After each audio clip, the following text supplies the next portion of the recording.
they serve the pitris, or the forefathers. That means they're pious relatives who have gone on before them to the subtle world. And when the results of their pious activities are exhausted, then they fall back again to the earth. And we'll talk in a little bit about how that happens exactly. The next class of people, when they leave their body, they go on the path of the sun. Now, who is this? These are people who have some degree of self-realization. At least they have realized that they are a spirit soul. And at best, they have realized Paramatma. So they're real yogis. They're neophyte devotees. Oops. They have actually performed some process of self-realization and got the result. When they leave their bodies, they generally leave during the day. And when they do, they go to the light. And from the light, they go to the fortnight of the bright moon, the Shukla Paksha, when the moon is waxing. They go to that side of the sky. And then they go to the 6 months when the sun is traveling in the north, the Uttarayana. And then from there they go to the sun planet. And then from the sun they go to the moon planet. And in the moon planet, instead of serving the pitris, or forefathers, they serve the devas, or the demigods themselves.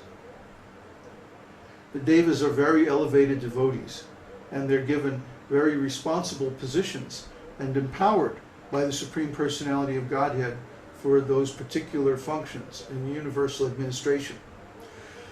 So the pious soul who has realized something of self-realization, they go and they associate with the demigods. And then again, when the results of their pious activities are finished, they come back to the earth planet to again take birth and try to attain complete self-realization. And then there are those who commit impious activities. And when, that's from the refrigerator. And those people, instead of going on the path of the moon or the path of the sun, they go directly to the planet of Yamaraj. Do not pass go, do not collect $200. The Yamadutas come and they take them away to Yamaraj, who judges them for their sinful activities and then sends them to some hellish planet for suffering, punishment, like that. When their punishment is completed, the results of their impious activities are finished, they also come back to the earth planet. Now, all three of these have a particular way of coming back to the earth. And the way it works is, first, they enter the ether, or the sky, around the earth. And then they come into the air and they become mist. Not that they take birth as mist, but they become engaged in the mist. And then they come down into clouds. And then they come in the rain down to the surface of the earth. And they enter into food plants, like corn and grains and beans and vegetables. It's not that they take birth as plants, but that they enter into those plants, this jiva, the spirit soul. Then those plants are eaten by human beings or by animals or whatever, and then they take birth among those species. And they become like those species. So some of the spirit souls who enter into the plants, they take birth as insects and animals that eat those plants. And some are eaten by human beings and they take birth in different kinds of families. And according to their background, they take birth in a suitable family or in a suitable species to advance their consciousness to the next level. So there are the three kinds of people. The first kind, the pious person, the ordinary religious person, they take birth in an ordinary family, like a family of Shudras, or family of outcasts, dog keepers, hog keepers, and people who do very low, dirty kind of menial work and like that. The people who are actually devotees and are self-realized to some degree, they take birth in a family of brahmanas, kshatriyas, or vaishyas, depending on their level of advancement. And the sinful people who are coming back from hellish existence, they take birth in the animal species or the insect species or even some plant species. All the way down to Indragopa germs, tiny little germs, microscopic creatures. So some time ago, Uddhava mentioned that he had a question, how come there are so many living entities in the lower species of life? We see that there are thousands and millions of plants and insects and germs compared to human beings or even higher animals. So why is that? And the Vedānta-sūtra answers that question and says it's so that the higher worlds do not become full.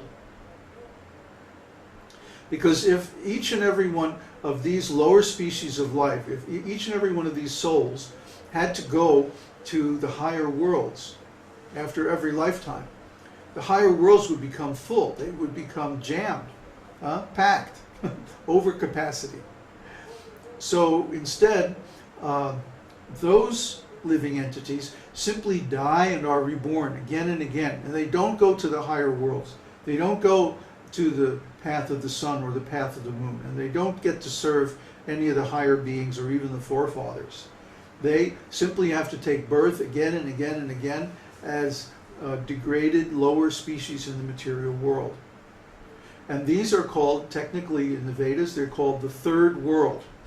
The first world is the world of the self-realized souls who are on the path of liberation. The second is the ordinary pious religious souls. And the third world are those who are irreligious and because of their impious activities have to take birth again and again and again in the animal species or in the species of lower insects and plants. You see, it's possible to perform so many sinful activities in one human life that you have to take millions of births in the lower species of life after that. So sinful activities are very, very dangerous. Finally, there's the path that leads to Brahman. That's the path of liberation. And that path is for the self-realized souls alone. Those who have attained complete self-realization in this human life.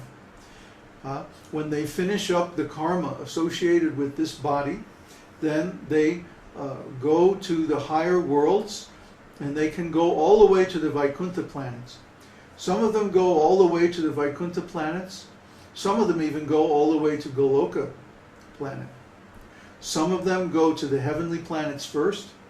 Some of them go to the Brahmaloka planets first, before they get liberation.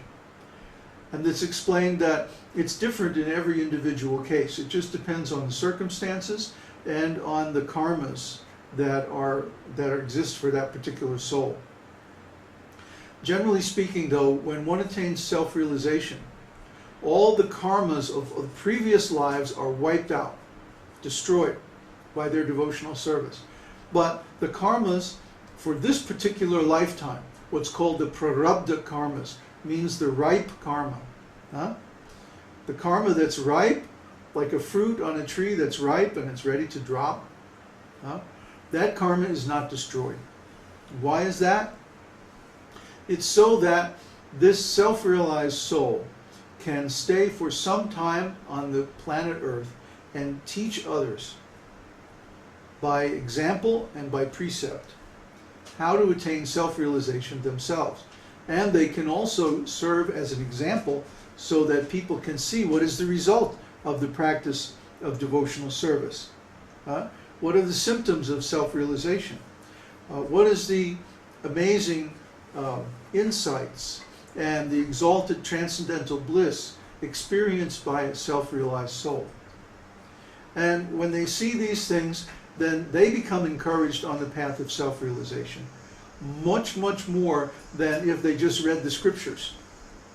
The scriptures are there as a guide and as a standard, so that we know the path, we know the philosophy, we understand the process of devotional service. But we also need examples, and we need mentors. We need people who can show us and guide us and answer our questions. So therefore, the self-realized soul, his duty becomes only to teach self-realization. And I was just reading today in the 4th pada of the 3rd Adhyaya that for such a soul there is no duty. In other words, a self-realized soul is not bound to execute the ritualistic practices of Vedic religion.